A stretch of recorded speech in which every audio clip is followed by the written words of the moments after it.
She fastened the last clasp of her girdle in the gray light of 1954, and not one thing she reached for that morning still exists in a single store today. To understand what disappeared, you have to picture the post-war American closet. After 1945, the country was flush with new fabrics, new money, and a powerful idea that a woman should look pulled together from the skin out. A homemaker in 1952 owned fewer garments than we do now, but each one had a job. Nothing was casual by accident. Every layer she put on was building toward a silhouette the whole decade agreed on. Start with the foundation garment, because everything else sat on top of it. The girdle was not optional in a respectable woman's mourning. It smoothed the line of a dress and held the era's hourglass shape in place. By the mid-50s, an estimated 4 out of 5 American women wore one daily. It was uncomfortable, it was hot, and women wore it anyway because the smooth silhouette it created was simply expected. Then it quietly disappeared. The girdle did not die overnight. It faded as the body ideal shifted and as a lighter, stretchier fabric called spandol changed everything underneath.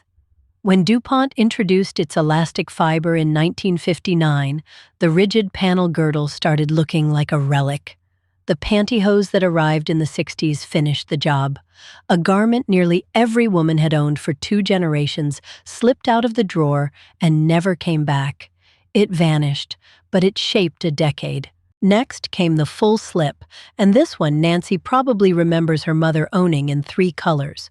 A slip was a thin underdress worn beneath everything, and it did real work. It stopped a wool skirt from clinging, kept a sheer blouse decent, and let a dress hang the way the designer intended. A woman in 1955 thought of leaving the house without a slip, the way we would think of leaving without shoes. It was simply part of being dressed. What happened to the slip tells you how fast a basic can die. As dress fabrics changed and casual clothing took over in the 70s, the slip stopped being necessary and then stopped being remembered. Today, most women under 50 have never owned one. Yet the slip solved problems we still have. They never wrote it down, but every woman knew that a good slip was the difference between a dress that draped and a dress that fought you all day long. Then there was the half slip, the slip's quieter cousin, worn only from the waist down. It hung under skirts and dresses to keep the hem moving smoothly and to add a touch of opacity. A practical homemaker owned several in white, black, and beige to match whatever she wore that day.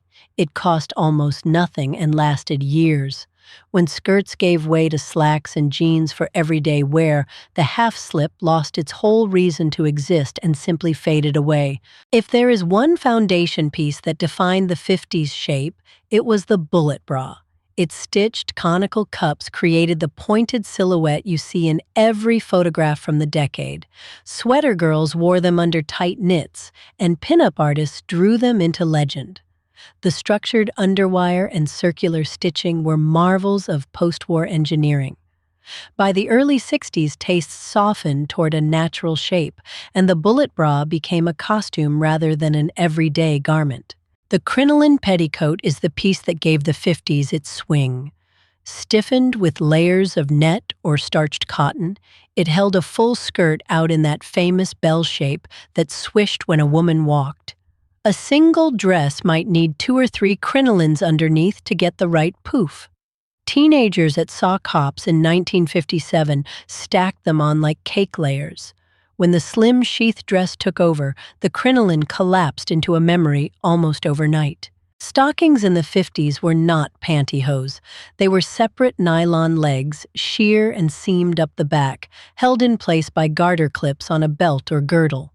A woman in 1953 checked that her seams were straight the way we check our phones, constantly and almost without thinking. The dark seam running up the calf was the whole point, a deliberate line of elegance. When seamless nylons and then pantyhose arrived, the seamed stocking became theater. Holding those stockings up was the Garter Belt, a band of elastic and satin with 4 dangling clasps. Before pantyhose combined everything into one piece, the Garter Belt was simply how stockings stayed on. Every woman owned at least one, and most owned several for different outfits. It was fiddly and it left marks, but it did its job for decades. The all-in-one pantyhose erased it so completely that younger viewers know it only from old films. Now, move up to the outer layers, starting with the shirtwaist dress. This was the workhorse of the homemaker's closet, a buttoned bodice with a collar and a full skirt cinched at the waist. It looked crisp for cooking, shopping, and answering the door, yet it was made of practical cotton you could wash and iron. A woman in 1956 might own 5 of them in different prints. It was the uniform of capable domestic life, and it slowly vanished as women left the kitchen for offices. The house dress was even humbler and even more universal. It was a simple cotton frock worn for the messy hours of the morning before a woman changed into something nicer for the afternoon. Cheap, washable, and printed in cheerful florals, it was what she scrubbed and cooked in. Nearly every American homemaker owned a stack of them. The house dress disappeared the moment slacks became acceptable for housework, and an entire daily ritual of changing clothes went with it. Speaking of changing clothes, the 50s woman lived by a schedule of outfits that sounds almost unbelievable now. Morning house dress, afternoon day dress, then something fresh for when her husband came home. A 1955 etiquette column took it for granted that a woman would change 2 or 3 times before dinner. This was not vanity. It was a quiet code of self-respect that nobody had to explain. There is a whole world hiding in what nobody said out loud. Gloves were not an accessory in the 50s. They were a requirement for any respectable woman leaving the house. Short white cotton gloves for daytime, longer satin ones for evening, and every woman owned a drawer full. A lady in 1954 would no more go downtown bare-handed than barefoot. Gloves signaled care, class, and propriety in a single glance. By the late 60s, the custom collapsed, and the white glove went from daily necessity to wedding day curiosity. The hat completed the picture, and the 50s offered dozens of shapes. There were little half hats perched forward, wide cartwheel brims for Sunday, and clusters of net and flowers for church. A well-dressed woman in 1953 owned a hat for every occasion and a hat box to keep each one fresh. Going hatless in town marked you as unkempt. When informality swept in during the 60s, the daily hat habit died, and the hat box became attic storage. Underneath the hat sat the headscarf, the practical sister to all that finery. Tied under the chin to protect a fresh set of pin curls or a salon style, the silk or cotton scarf was a working woman's friend. It kept the wind out of her hair on errands and in the car. Movie stars made it glamorous, but every housewife owned a few. As hairstyles loosened and cars got windows that rolled up tight, the chin-tied scarf quietly slipped away. The cardigan in the 50s was rarely worn alone. It came as a twin set, a matching short-sleeve shell and a buttoned cardigan in the same color and knit. A woman in 1956 wore the set over a pencil skirt for a look that was modest, neat, and instantly respectable. Pearls usually finished it. The twin set was the unofficial uniform of secretaries and young wives alike. It survived longer than most basics, but the matched pair eventually went its separate ways. The pencil skirt held the bottom half of that look together. Cut narrow and ending just below the knee, it traced the hips and forced a small, careful stride. A working woman in 1957 owned 2 or 3 in neutral wool for the office. It was the serious counterpart to the swishy full skirt, all business and clean lines. The pencil skirt never fully vanished, but the everyday, every woman version of it faded as trousers took over the working wardrobe. The full circle skirt was the pencil skirt's joyful opposite. Cut from a complete circle of fabric, it flared into a perfect bell when a woman twirled, and it needed those crinolines underneath to reach its full glory. Poodle skirts were the famous teenage version, but grown women wore circle skirts too. A girl in 1958 saved for weeks to buy one in felt. When fashion turned slim and modern, the circle skirt spun off the everyday stage. Capri pants were the first crack in the all-dress wardrobe. Cropped just below the knee and worn snug, they let a woman move while still looking neat for casual weekends. Stars made them fashionable, and by 1958, they were the daring choice for a backyard barbecue. They were not for downtown or church, but they hinted at the freedom coming. Capris never disappeared so much as evolved, but the specific high-waisted 50s cut became a relic of its moment. Pedal pushers were Capri's younger sibling, ending mid-calf and named for bicycle riding. Teenagers and young homemakers wore them for play and chores when a skirt felt impractical. A girl in 1955 rolled the cuffs and paired them with saddle shoes. They were cheerful, cheap, and everywhere for a few short years. As fashion swung to slimmer, longer trousers and then to jeans, the specific mid-calf pedal pusher faded from the everyday closet almost completely. The petticoat slip for everyday skirts is its own forgotten basic, separate from the party crinoline. This was a softer, lined underskirt that gave structure to a day dress without the stiff swing. It hung in every closet, plain and reliable, smoothing the line of a skirt over a girdle. A homemaker in 1954 owned several and never thought about them. When skirts themselves became casual and lined fabrics arrived, this quiet layer simply stopped being needed. Let me put numbers to how much smaller the 50s closet was.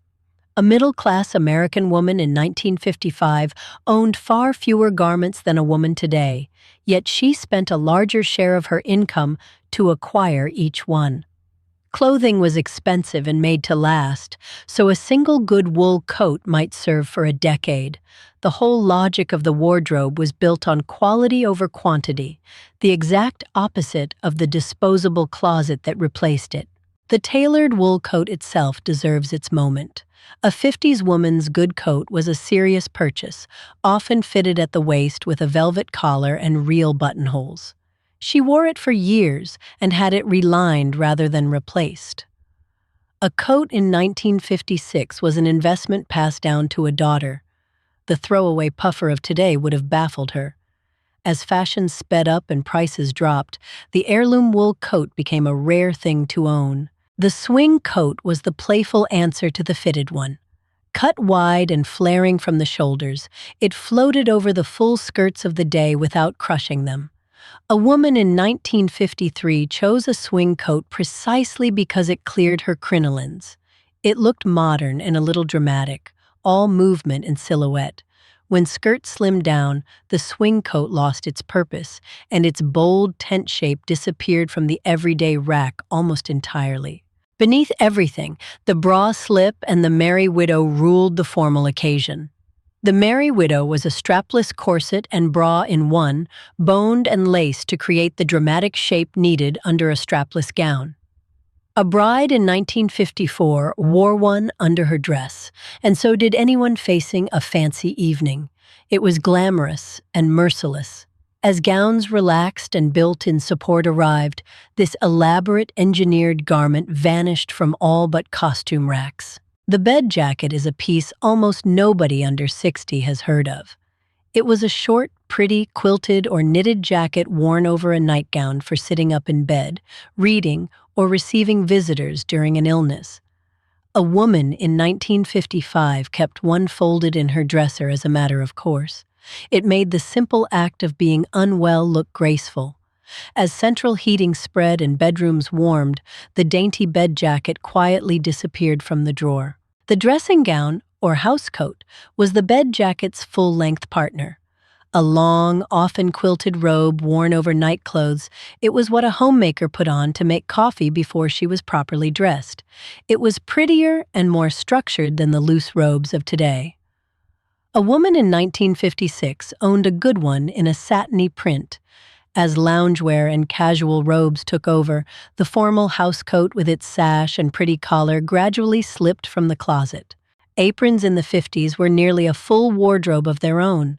There were sturdy bib aprons for hard cooking, frilly half aprons for serving guests, and pretty hostess aprons worn purely for show at dinner parties. A homemaker in 1954 owned a dozen and chose them by occasion. They protected dresses that were expensive to replace and signaled a woman at the center of her home. The apron drawer thinned as casual clothes and dishwashers arrived. The hostess apron deserves a closer look because it makes no sense to modern eyes. This was a delicate, often sheer apron trimmed with lace, never meant to actually protect a dress from food. A woman wore it to greet dinner guests, a decorative flourish that said the meal was handmade and the home was cared for. A hostess in 1957 might own several just for entertaining. When formal home dinners faded, this purely ceremonial garment vanished without a trace. Now think about the shoes. The Kitten Heel was the 50s answer to walking all day in style. With its low, slender heel of about 1.5 inches, it gave a feminine lift without the punishment of a stiletto. A woman in 1958 wore them for shopping and visiting because they were elegant yet bearable. The Kitten Heel rose and fell with fashion many times, but the specific dainty 50s version became a vintage signature of the era. Saddle shoes were the everyday opposite, sturdy two-tone lace-ups with a contrasting saddle of leather across the middle. Schoolgirls and young women wore them with bobby socks for class, dances, and play. A teenager in 1955 kept hers white with polish and pride. They were as much a part of the youth uniform as the poodle skirt. As sneakers and loafers took over campus life, the classic black and white saddle shoe slipped into nostalgia. The structured handbag rounded out the look, and it was nothing like the slouchy bags we carry now. It was a small, firm-framed purse with a top clasp and a short handle held in the crook of the arm. A woman in 1956 matched it carefully to her gloves and shoes. It held only the essentials because a lady carried little. As bags grew bigger and more casual, the prim, boxy handbag of the 50s became a collector's piece. Costume jewelry in the 50s was bold, cheerful, and worn in matched sets. A brooch, a necklace, clip-on earrings, and a bracelet, all coordinated, finished nearly every outfit. A woman in 1955 owned several sets in different colors to suit her dresses. The pieces were affordable rhinestone and enamel, not fine jewels, but they made an ordinary day feel polished. As fashion turned minimal and casual, the matched parure of costume jewelry quietly went out of style. Clip-on earrings were a basic because pierced ears were uncommon in respectable circles then. A woman in 1956 owned a whole drawer of clip and screw back earrings, pinching them on for every occasion. They came in pearls for day and rhinestones for night. They sometimes hurt, but everyone wore them anyway. As ear piercing became mainstream in the 70s, the clip-on earring fell out of daily life, kept now mostly by those who never pierced. The cinch belt gave the 50s its tiny waist without a corset, a wide elastic or leather belt pulled snug. It nipped a dress at the middle and exaggerated the hourglass that defined the decade. A woman in 1957 owned several in different widths and colors to cinch any dress to shape. It was simple, cheap, and transformative. When the loose shift dress arrived in the 60s and waists disappeared from fashion, the cinch belt lost its whole job. The sheer chiffon scarf, worn at the neck rather than the head, was a small daily flourish. Knotted at the throat or tucked into a collar, it added color and softness to a plain blouse or coat. A woman in 1955 kept a handful in a drawer and reached for one to brighten a tired outfit. It cost little and changed everything. As scarves drifted out of everyday fashion, this quiet little touch of polish gradually faded from the closet. The Bolero Jacket was a tiny cropped jacket ending above the waist, worn over sleeveless dresses for modesty and shape. It let a sundress become church-appropriate in a moment. A woman in 1956 owned one to match a favorite frock, often in the same fabric. It was clever and economical, doubling the life of a single dress. As dress codes loosened and modesty rules relaxed, the little bolero lost its reason and slipped quietly out of the wardrobe. Girdles came in a sportier cousin called the Panty Girdle, lighter than the rigid open-bottom kind. It smoothed the hips under slimmer skirts and slacks as those crept into fashion. A woman in 1958 might own both styles for different outfits. It was a step toward the freedom of stretch fabrics, but still firmly a foundation garment. When pantyhose and looser clothing combined, the Panty Girdle followed its older sibling out of every drawer in America. The nylon slip in a brilliant new color was a small 50s joy. Post-war chemistry gave us slips in pink, blue, and black nylon that washed easily and dried overnight. A woman in 1955 delighted in a drawer of pretty colored slips after years of plain wartime cotton. They felt like a private luxury under a sensible dress. As the slip itself fell out of use, these cheerful colored versions vanished along with the whole category they belonged to. Let me pause on the economics, because they explain everything. A typical American family in 1955 spent a much larger share of its budget on clothing than families do today, even though they owned far less. Garments were costly, so women mended, altered, and remade them constantly. A torn hem was repaired, not tossed.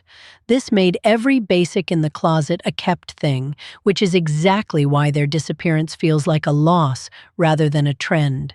The home-sewn dress was a basic in a way we forget. Vast numbers of 50s women made their own clothes from paper patterns bought at the 5 and dime.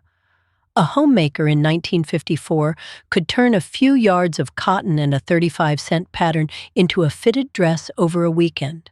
The skill was ordinary, not special. As ready-to-wear got cheap and sewing skills faded, the homemade wardrobe became the exception instead of the rule. The seamstress relationship was its own forgotten institution.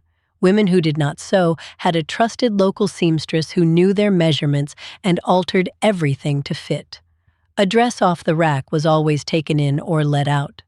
A woman in 1956 thought of perfect fit as normal, not luxury. This quiet network of skilled hands kept the whole wardrobe sharp. As cheap, disposable clothing arrived, the neighborhood seamstress and the expectation of true fit both faded. Stocking repair was a real, regular chore that no longer exists. Nylons laddered easily and were too costly to throw away over one run, so women mended them with a tiny hook or sent them out to be invisibly repaired. A woman in 1953 kept clear polish on hand to stop a run from spreading. Whole shops existed just to fix stockings.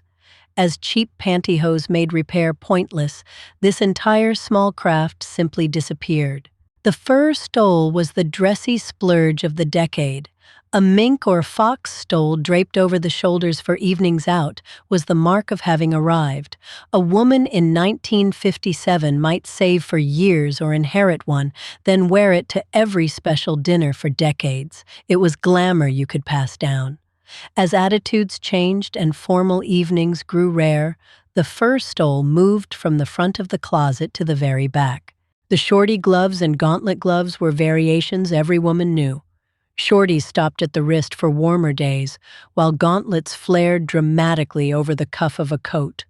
A woman in 1955 chose her glove length the way we choose a sleeve, by season and formality. The vocabulary of gloves was rich and understood by all. As the glove habit collapsed entirely in the 60s, all these careful distinctions vanished together in a single cultural shift. The full-skirted day dress with a fitted bodice was the everyday icon of the decade. Not a special occasion gown, just the pretty cotton or rayon dress a woman wore to run her errands. It had the cinched waist, the modest neckline, and the swing of a little petticoat underneath. A woman in 1956 owned several and looked put together at the grocery store. The casual revolution erased this everyday elegance more thoroughly than almost anything else. The garter snap stocking holders sewn right into a girdle were an engineering marvel few remember. Rather than a separate belt, many girdles had 4 to 6 suspender straps with metal grips built in, holding stockings taut from the waist. A woman in 1954 fastened them by feel before her morning even started. It was a daily ritual of clips and adjustments. The all-in-one pantyhose swept away both the girdle and these clever little snaps in one stroke. The sweater clip is a tiny lost accessory that once held the twin set together. It was a pair of decorative pins joined by a chain, clipping the front of a cardigan worn over the shoulders so it stayed put. A woman in 1956 owned several in pearl or rhinestone to match her jewelry. It was a small, clever solution to a small problem. As the draped cardigan went out of fashion, the sweater clip vanished completely from memory. The dress shields are perhaps the most forgotten basic of all. These were small crescents of fabric pinned or sewn into the underarms of a dress to protect costly fabric from perspiration stains. Since dresses were expensive and not washed daily, the shield saved them. A woman in 1955 moved her shields from dress to dress as needed. As washable, cheap clothing arrived, this thrifty little invention disappeared so completely most people have never heard the word. The slip dress combination known as the foundation slip merged a bra and slip into one garment for a smooth line under sheer dresses. It saved a layer and gave a clean silhouette in one piece. A woman in 1957 reached for it under a special dress when separate pieces would show. It was a clever bit of post-war design. As built-in support arrived in dresses themselves and slips fell away, this combination garment quietly went extinct. The car coat was a 50s basic born from the rise of the family automobile. Cut to about hip length so it would not bunch up against a car seat, it was the practical jacket for driving and errands. A woman in 1958 chose it precisely for that shorter, easy fit. It married the new suburban car culture with the era's neat tailoring. As coat styles changed and casual jackets took over, the specific tailored car coat slipped out of fashion. The shirt dress for the office was a slightly sharper version of the homemaker's shirtwaist. Cut in crisper fabric with a neater collar and belt, it was what a working woman wore to type and file. A secretary in 1957 owned a few in solid colors for the office. It looked professional without being a suit, the perfect middle ground of the era. As workplace dress codes shifted towards separates and then trousers, this versatile office dress faded from the rack. The mules and boudoir slippers were the soft shoes of the home. Dainty heeled slippers with marabou or satin trim were worn around the house in the evening, pretty even in private. A woman in 1955 kept a feminine pair by her vanity, part of the ritual of unwinding. They made even rest feel intentional and lovely. As comfort and casual footwear took over the home, these decorative boudoir slippers disappeared into vintage shops and old photographs. The chatelaine bag and the wrist strap purse were small carry options long gone. Tiny structured bags meant to dangle from the wrist or pin to a belt held only a lipstick, a hanky, and a few coins for an evening out. A woman in 1956 carried one to a dance, leaving her hands free. It assumed a world where a woman needed almost nothing on her person. As life demanded more carrying capacity, these miniature bags vanished. The handkerchief was a true daily basic, not the disposable tissue we reach for now.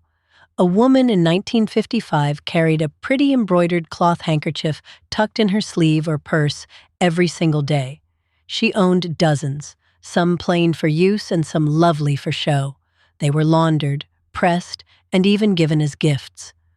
As paper tissues took over completely, the cloth handkerchief slipped from a daily necessity to a sentimental keepsake in a drawer. The garter for a man and the sock garter for women's anklets remind us how much was held up by hidden hardware.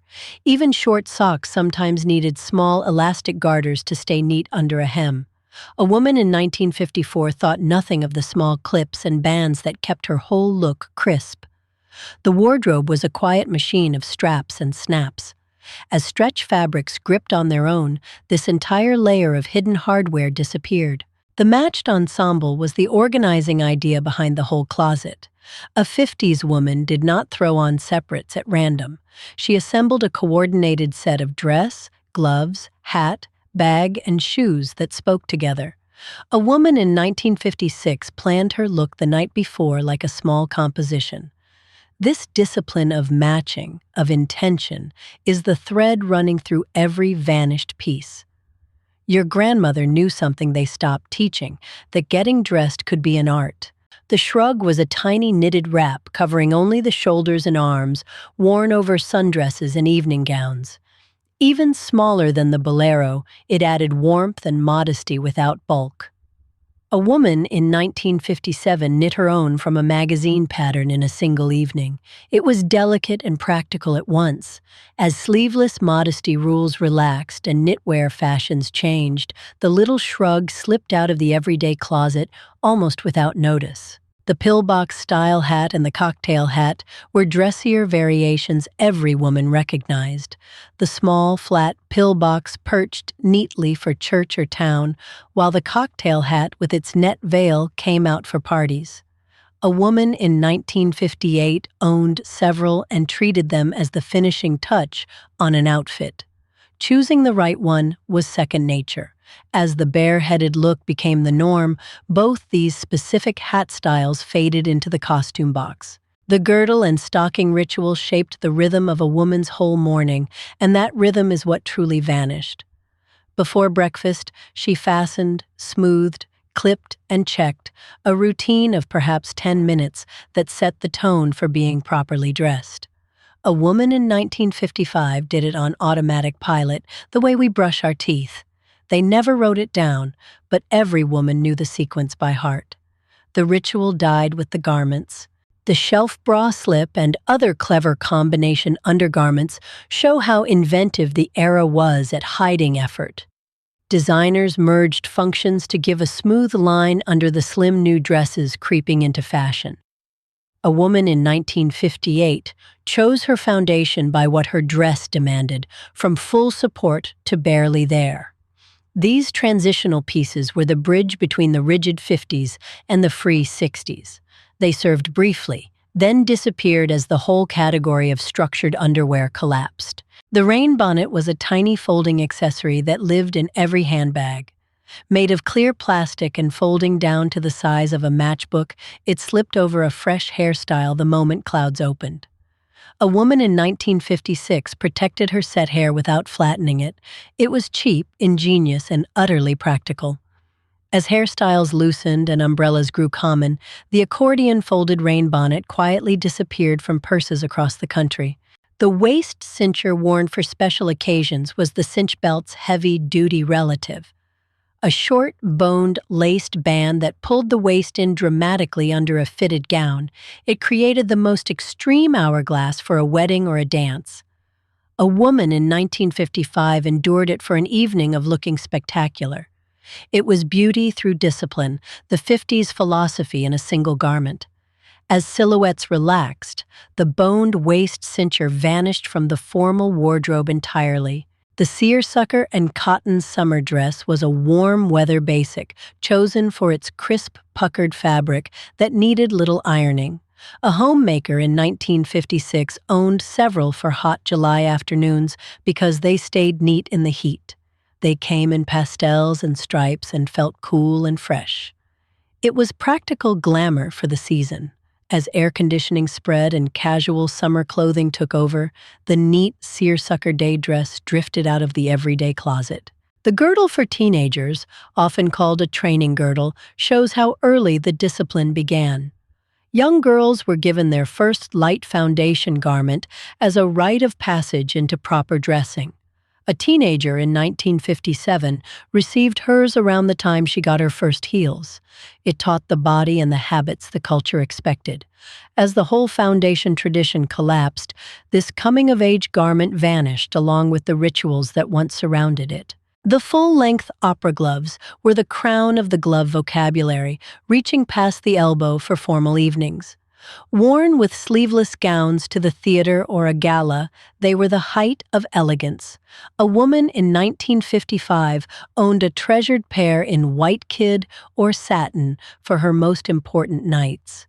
They turned a bare arm into something stately.